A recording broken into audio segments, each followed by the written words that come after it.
in 4 paragraphs. So may I read the first paragraph of the application is that I have focused, Sir, Lordship, I have focused the first para of the letter, first of all. May I read the first para of the letter, subject letter?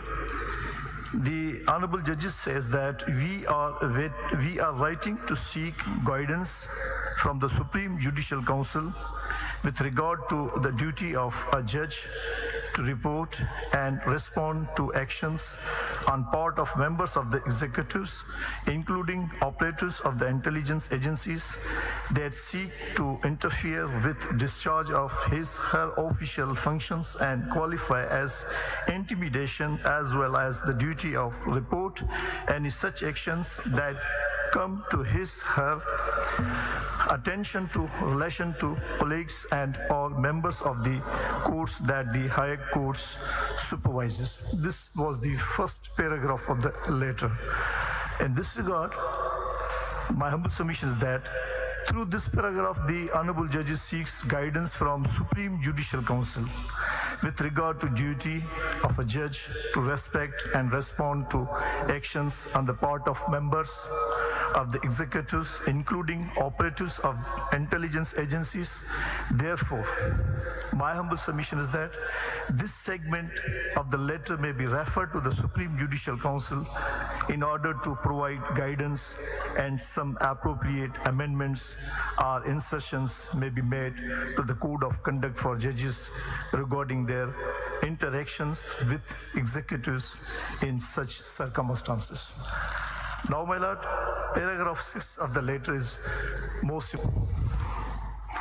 The paragraph 6 of the letter addresses allegations of interference in the judicial work of judges, harassment, and exertion of pressure. It recounts an incident involving the abduction of the brother-in-law of a judge of Islamabad High Court by individuals claiming officials with the ISI. Additionally, a complaint was lodged by an additional district and session judge who reported threats and the throwing of crackers into his residence. Furthermore, it was alleged that during routine maintenance, hidden cameras with SIM cards were discovered in the official residence of an Islamabad High Court judge, capturing audio and video recordings. The USPs retrieved from these cameras contained private recording of the judge and their family, constituting rather serious accusation. This is very serious. These are the very serious allegations leveled by the honorable judges. These allegations fall within the scope of criminal offenses. According to principles of criminal laws, proving the date, time, place, and manner of the offense is basic requirement to establish an offense.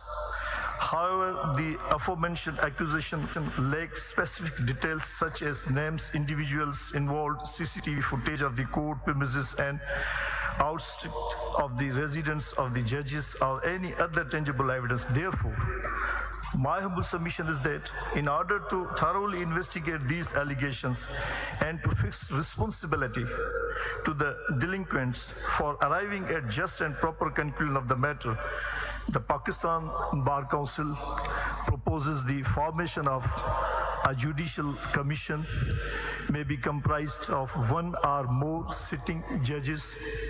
As such, factual controversy cannot be inquired, investigated under Article 184(3) of the Constitution. This commission may be allocated a specific time frame to conduct a thorough inquiry, and a consequence whereof the delinquent whosoever may be prosecuted under the criminal law. Nevertheless, judges of the Honorable High Courts and subordinate courts possesses the authority to prosecute any individuals who interferes with the judicial work under Section 228 of Pakistan Penal Code and Contempt of Court Act 2012. It is imperative to establish a precedent for prosecuting such individuals to serve as a deterrent within society and uphold the sanctity of the judicial process. In this regard, the judges throughout the country may be encouraged to exercise boldly such powers of the laws available to them. So, in this regard, if I may be allowed, may I read the section 228 Pakistan Penal Code, which is very much clear, Lordship.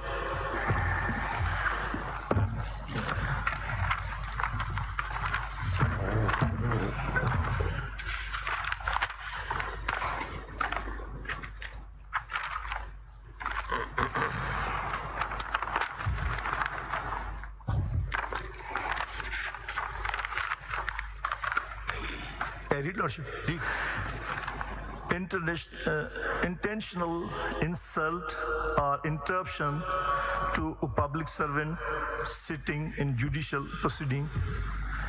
Whoever intentionally offers any insult or causes any interruption to any public servant while such public servant is sitting at any stage of a judicial proceeding shall be punished with simple imprisonment for a term which may extend to 6 months, or with fine which may extend to 3,000 rupees, or with both.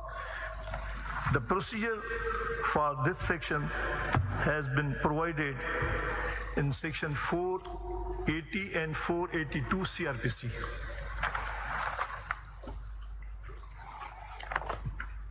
So, with the permission of this Honorable Court, may I read these sections 480 and 482 CRPC.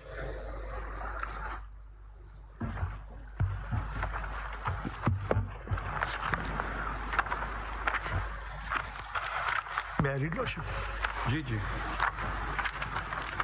Section 480 CRPC. Procedure in certain cases of contempt when any such offense as is described in section 175, section 178, section 179, section 180, or section 228 of the Pakistan Penal Code is committed in the view or presence of any civil, criminal, or revenue court, the court may cause the offender to be detained in custody, and at any time before the rising of the court on the same day may, if it thinks fit, take cognizance of the offense and sentence the offender to fine not exceeding 200 rupees, and in default of payment to simple imprisonment for a term which may extend to 1 month unless such fine be sooner paid. Now may I read, Lordship, the section 482 CRPC.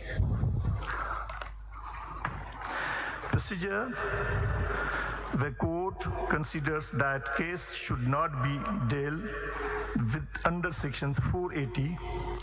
The court in any case considers that a person accused of any of the offenses referred to in section 480 and committed in its view or presence should be imprisoned otherwise than in default of payment of fine, or that a fine exceeding 200 rupees should be imposed upon him